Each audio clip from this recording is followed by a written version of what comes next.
quando não há tempo ou oportunidade para ser acolhido no luto. Por exemplo, na pandemia, o profissional de saúde tem tido poucas oportunidades de vivenciar os lutos recorrentes. Eu acho que isso, eu vou até somar aqui uma questão, também muitos dos lutos hoje, da gente não poder se despedir, de fazer os rituais, então acho que tudo isso são camadas de dor, né? Faz com que o processo seja mais difícil, faz com que a gente está falando daquela travessia, são mais obstáculos nessa travessia, né? Como é que você vê isso, Mari? Eu concordo contigo e eu queria até você, né, te agradecer porque você participou da nossa última roda de luto. A Soumi, que é a empresa que eu criei depois que saiu na Globo, viu isso como uma necessidade, assim, como uma necessidade coletiva mesmo, como uma questão que a gente considera uma questão de saúde pública, vivenciar o luto, e a gente criou rodas de luto gratuitas que estão acontecendo uma vez por mês, com pessoas incríveis, como, por exemplo, o Tom, para que essas pessoas tenham a possibilidade de chorar juntas, de compartilhar experiências, de serem acolhidas, de serem ouvidas, e a gente a gente fez 3 até agora, né, rodas, e foram muito emocionantes todas, nesse sentido de a força que tem um grupo que compartilha experiências semelhantes, né, como a gente se sente acolhido, e tudo bem, né, você está vivendo a rotina de um hospital, seja público ou particular, e você está vendo as pessoas morrerem o tempo todo. Eu não consigo sofrer a morte de cada um ali como eu gostaria, né, ou como eu acho que eu deveria, e às vezes eu talvez me proteja até para não me conectar com aquilo, né, se é que dá para se proteger dessa maneira. Mas ali eu tenho uma oportunidade de falar, as rodas são gratuitas, e de trazer todas essas questões e ser ouvido, né, porque muito do que a gente precisa no luto é essa legitimação, que o Tom falou tão bem, e quando a gente se sente ouvido, acolhido, num ambiente seguro, empático, isso traz um certo conforto e já começa a diluir um pouco aquela dor, né, não vai acabar com ela, mas ela fica um pouco mais diluída. E eu me lembrei claro, da Ana Cláudia Quintana Arantes, né, que não pode deixar de faltar quando a gente fala disso. Ela sempre está presente no meu pensamento quando a gente traz esse tema, né, na pauta. E na última entrevista que eu fiz com ela, eu contei para ela um caso de um amigo que perdeu o pai e que estava muito chocado com a postura do profissional de saúde na porta da UTI ali. Ele chegou de madrugada no hospital, ele foi avisado de madrugada que o pai tinha falecido, então ele foi para o hospital de madrugada, e aí quando ele pediu informações sobre o pai, o profissional não olhou para ele, assim, nem parou o que estava fazendo, e falou, sei, aquele lá do leito 19, morreu. E aí esse meu amigo contou o quanto isso fez mal para ele, né, mas a Ana Cláudia trouxe a visão também do profissional de saúde, o quanto isso também fez mal para o profissional de saúde, né, o quanto esse profissional de saúde está desconectado com ele mesmo, quando ele, na verdade, deveria estar conectado com aquela dor, de olhar no olho, né, e de vivenciar, mas ela disse assim, a única maneira da gente fazer isso é a gente esquecer o último. E a gente está tendo últimos muito repetidamente, muito rápido, né? Porque se a gente não esquecer o último, se a gente não conseguiu fechar aquela história do último morto, a gente não consegue abrir a próxima história, que ainda é a história de vida, até que ela se finalize de novo e assim sucessivamente.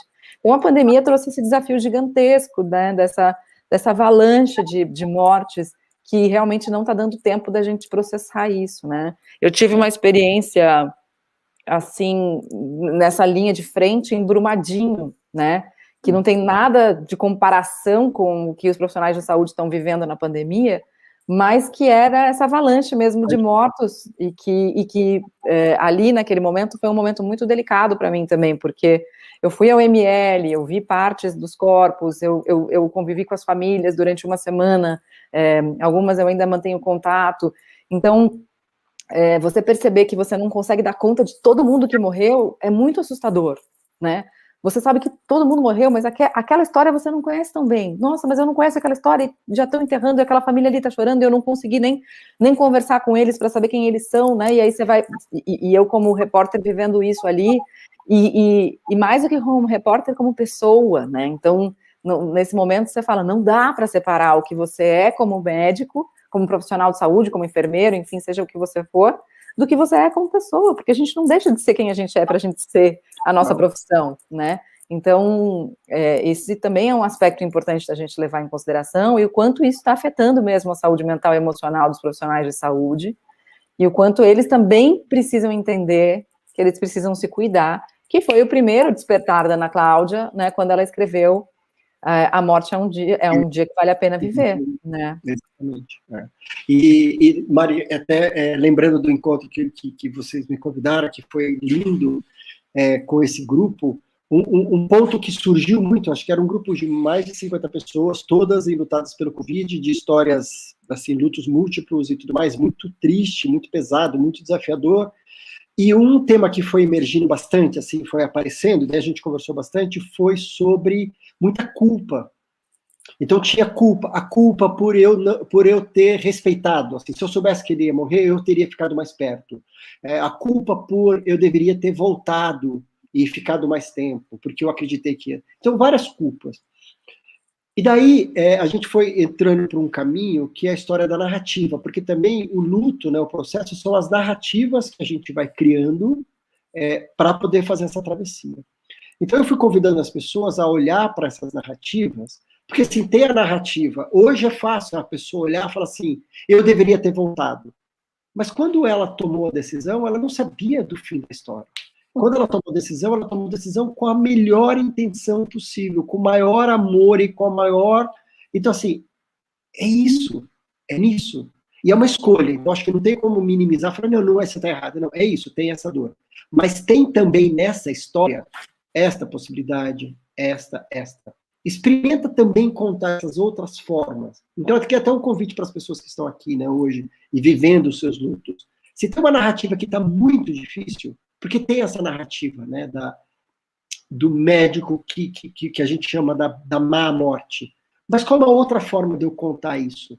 Eu estou minimizando? Eu não estou minimizando, eu só estou ajudando a fazer essa travessia, porque a história é a forma como a gente interpreta, então ela pode ser diferente, tem outras versões, né? E a gente foi experimentando isso no grupo, de viver outras narrativas, que todas as escolhas que elas estavam trazendo, as pessoas estavam trazendo, o ponto de partida da escolha tinha sido o amor, sem saber o fim da história. Só que daí veio o fim da história, e daí elas estavam mais apegadas ao fim da história do que ao ponto de partida que tinha sido o amor, a escolha correta naquele momento. Era a melhor escolha que eles podiam ter. E daí, assim, eu senti que o grupo aliviou, assim, de falar, eu acho que eu preciso digerir isso, mas acho que faz sentido, eu senti que elas saíram com isso. Faz sentido, deixa eu digerir um pouco mais e pensar nessa nova versão da história. É muito poderoso isso, Tom, que você está trazendo, porque a Rosa Monteiro fala disso nesse livro, né? Nós somos seres de narrativa.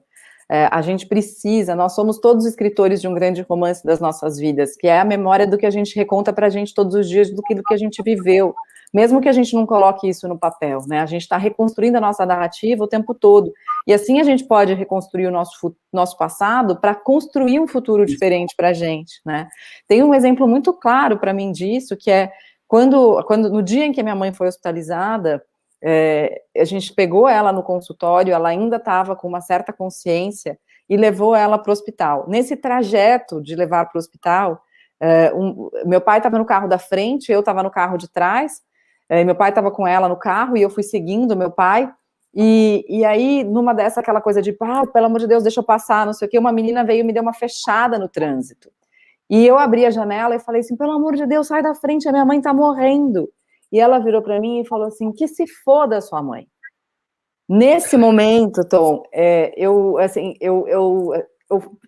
aquela menina, eu guardei durante muito tempo a imagem daquela menina falando para mim. E depois eu percebi que na minha narrativa, aquele momento ali não era importante. Eu contava para as pessoas essa parte da história, mas o momento importante era o momento em que eu peguei na minha mão, na mão da minha mãe, ainda entrando no pronto-socorro do hospital, e que ela apertou meu dedo, assim, os meus dedos, tipo, estamos aqui, estamos juntos. Eu cheguei lá, a menina era um obstáculo ali, ok, mas não tem nada a ver com a história final. Uhum. Então, eu acho que tirar alguns elementos dessa narrativa é uma escolha nossa, né? Isso. E aí a gente pode se conectar com o que de fato faz sentido, que a gente volta para o começo da nossa conversa.